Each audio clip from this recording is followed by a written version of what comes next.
To एकलव्यंस। Last class हम ये देख रहे थे कि एक एपी सीरीज का कॉमन डिफरेंस कैसे निकालते हैं, और अगर कई ज़्यादा सीरीज दिए हुए हैं तो कैसे पता लगेगा कि कौन सा एपी है और कौन सा एपी नहीं है ना। उसी से रिलेटेड कुछ स्टैंडर्ड सम्स हैं वो करते हैं ताकि ये कॉन्सेप्ट और भी क्लियर हो जाए। ओके, सो स्टार्ट करते हैं सीधे सम्स। क्वेश्चन में ये लिखा हुआ है कि the sequence, the general term of a sequence is a n equals to -4n + 15।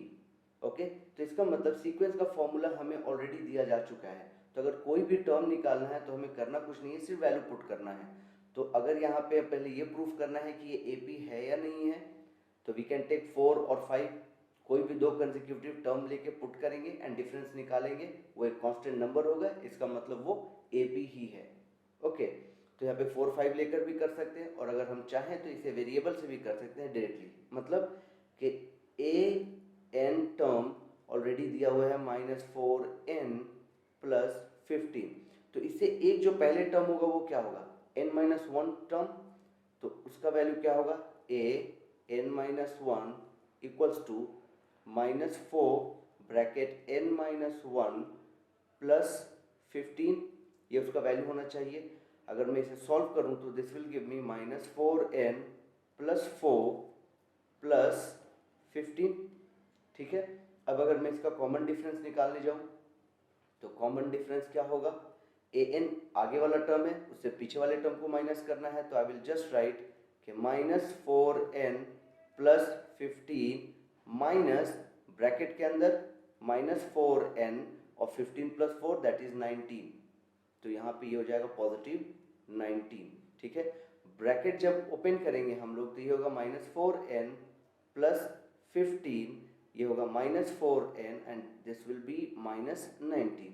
तो ये देखते हैं हम लोग, सॉरी ये प्लस हो जाएगा +4n, so 4n cancel, 15 - 19 equals to -4। तो ये क्लियरली समझ में आ रहा है कि ये एक कांस्टेंट नंबर है जो कि कॉमन डिफरेंस है, इसका मतलब this is an AP series. ठीक है, एपी सीरीज क्या था कि हर एक टर्म में एक कांस्टेंट नंबर या तो ऐड होगा या फिर सब्ट्रैक्ट होगा, तो यहाँ पे 4 सब्ट्रैक्ट हो रहा है हर एक टर्म में। Okay, now find 15 term. अगर मुझे 15 टर्म चाहिए तो मुझे कुछ नहीं करना, सिंपल इसी फॉर्मूले में n का वैल्यू मुझे 15 रख देना है, यानी a 15 इक्वल्स टू -4 × 15 + 15। ठीक है, तो ये हो जाएगा 4 × 15 दैट इज -60, -60 + 15, तो आंसर आएगा -45, और ये हो जाएगा आंसर। क्लियर है, तो कभी भी अगर एपी पता लगाना है तो करना कुछ नहीं है, दो कंसेक्यूटिव टर्म्स का डिफरेंस अगर वो कांस्टेंट आता है तो हाँ वो एपी है। ओके, नीचे चलते हैं, थोड़ा इसके ऊपर प्रॉब्लम सम, वर्ड सम जो आता है उसको सॉल्व करते हैं। सी क्वेश्चन हमें दिया हुआ है नीचे, the cost of digging the well for the first metre is ₹150 and rises by ₹20 for each succeeding metre. ठीक है, ये हमारा क्वेश्चन नंबर 2 है आज के लिए। सो ये देख रहे हैं कि पहला मीटर अगर हम काम करते हैं तो हमें 150 मिलेगा। ठीक है, और वो बढ़ता जाएगा 20 रुपये हर एक सक्सीडिंग मीटर के लिए। तो सपोज मेरा जो पहला मीटर होगा उसके लिए मुझे 150 रुपये मिलेंगे 150, जो दूसरा मीटर होगा उसके लिए मुझे इसमें 20 ऐड करके 170 मिलेगा, फिर जो मेरा तीसरा मीटर होगा उसके लिए मुझे फिर से 20 ऐड करके 190 मिलेगा, and so on and so fourth, ये चलता जाएगा। तो यहाँ हम नोटिस कर रहे हैं कि इसमें जो डिफरेंस है वो है 20 का, एंड अगेन इसमें जो डिफरेंस है वो है 20 का, यानी एक पर्टिकुलर कांस्टेंट नंबर ऐड होता चला जा रहा है। तो क्वेश्चन है कि क्या ये एपी है, तो यस ये चीज एपी है, यस। क्लियर है, हम आगे भी और लेके जा सकते हैं, यहाँ पे 20 ऐड होगा, this will become 210 for the fourth metre. ठीक है, तो ये एपी है।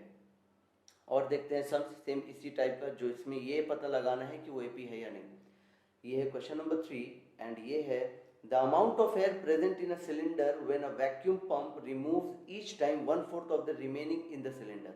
Now see this, 1/4 of the remaining in the cylinder. ठीक है, 1/4 of the remaining, that means अगर सिलेंडर के अंदर 100 है, ठीक है, तो रिमूव कितना कर रहा है टाइम, 1/4, तो 1/4 अगर रिमूव कर देता है तो इसका 1/4 कितना होगा, 25, रफ में यहाँ कर लेते हैं, 100 का 1/4 25। तो 25 अगर रिमूव कर दिया है तो यहाँ पे मेरा नेक्स्ट क्या बचेगा अंदर 75। ठीक है, फिर से अगर 75 का भी 1/4 रिमूव कर रहा है तो फिर से यहाँ पे लिखेंगे 75 इंटू 1/4 एंड 4 से इसको कैंसिल करेंगे तो ये आएगा 18.75। तो अब यहाँ से 18.75 अगर मैं इससे माइनस करता हूँ तो यहाँ पे हम लोग का आंसर आएगा 66.25। यस 66.25। सो नाउ सी इन दोनों के बीच का डिफरेंस कितना है 25। ठीक है, और इन दोनों के बीच का डिफरेंस कितना है दैट इज 18.75।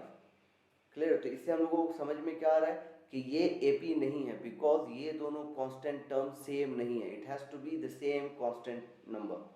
ठीक है, ये दोनों नंबर सेम नहीं है तो no this is not an AP. Clear है। लास्ट एक और सम्स है इसके ऊपर, उसको सॉल्व करें अगर। See this is question number 3 for today. Divya deposited rupees 1000 at CI compound interest at a rate of 10% per annum. The amount at the end of the first, second, third year and so on. तो हमें यहाँ पे compare करना है इसके amount को पहले year के एंड में, सेकेंड ईयर के एंड में एंड थर्ड ईयर के एंड में। ठीक है, तो सपोज उसने 1000 रुपीज़ दिए थे। ठीक है, तो 1000 रुपीज़ उसने दिया, उसका 10% interest for the first year 1 divided by again this, और ये मुझे मिलेगा क्या इंटरेस्ट मिलेगा। तो मैं अगर इसे सॉल्व करूँ ये गया ये सो 100 rupees is the interest for the first year. तो फर्स्ट ईयर का जो अमाउंट होगा वो क्या होगा प्रिंसिपल प्लस इंटरेस्ट, यानी 1000 रुपीज़ मेरा प्रिंसिपल था और इंटरेस्ट है मेरा 100 रुपीज़। इसका मतलब ये हो जाएगा 1100 is the amount for the first year. ठीक, सेकेंड ईयर के लिए अगर मैं इंटरेस्ट निकालूँ तो कंपाउंड इंटरेस्ट में हमें मालूम है कि जो पहले साल का अमाउंट होता है वो सेकेंड ईयर का प्रिंसिपल होगा। तो यहाँ पे अगर मैं इसे सॉल्व करूँ into 10 into again 1 year and यहाँ पे फिर से 100, ये कैंसिल ये गया और ये, तो यहाँ पे जो इंटरेस्ट आता है वो 110 आएगा और जो सेकेंड ईयर का हमारा अमाउंट होगा वो होगा 1100 दैट इज द प्रिंसिपल। ठीक है, और इसमें हम लोग फिर 110 को ऐड करेंगे। ओके, सो यहाँ पे अगर हम इसे ऐड करते हैं तो ये हो जाएगा 1210। थर्ड ईयर के लिए चलते हैं। थर्ड ईयर के लिए जो इंटरेस्ट का कैलकुलेशन होगा वो प्रिंसिपल होगा, उसके लिए 1210 इंटू 10 इंटू 1 डिवाइडेड बाई 100, ये कैंसिल ये इसके साथ कैंसिल। ठीक है, और मेरा इंटरेस्ट आया 121। तो ये थर्ड ईयर के लिए जो मेरा अमाउंट होगा वो क्या होगा 121 इसमें ऐड कर देते हैं 10 प्लस 121, तो यहाँ पे ये हो जाएगा 1331। सो अगर हम इसे अरेंज करें, ठीक है, कि थर्ड ईयर का जो हम लोगों का फर्स्ट सेकेंड थर्ड ईयर का अमाउंट है वो पहला है 1100, सेकेंड है 1210 एंड थर्ड है 1331। ना अब हम निकालेंगे इसका कॉमन डिफरेंस और देखेंगे क्या वो सेम कांस्टेंट नंबर ऐड हो रहा है। तो इसके और इसके बीच का डिफरेंस कितना है 110। ठीक है, और इसके बीच का डिफरेंस कितना है 121। सो ये दो कांस्टेंट नंबर अलग अलग हैं। ठीक है, तो इसका मतलब ये एपी नहीं है। No, it is not an AP, it is not an AP. Clear है। तो विद दिस हमें ये समझ में आ गया है कि कॉमन डिफरेंस कैसे निकालना है एक किसी भी एपी सीरीज का, और कोई भी सीरीज दिया हुआ हो अगर ये पता लगाना है कि वो एपी है या नहीं वो कैसे निकाल सकते हैं हम लोग। So with this I think ये कॉन्सेप्ट क्लियर हो गया है। ठीक है, मिलते हैं अगले वीडियो में और सम्स और नए कॉन्सेप्ट के साथ।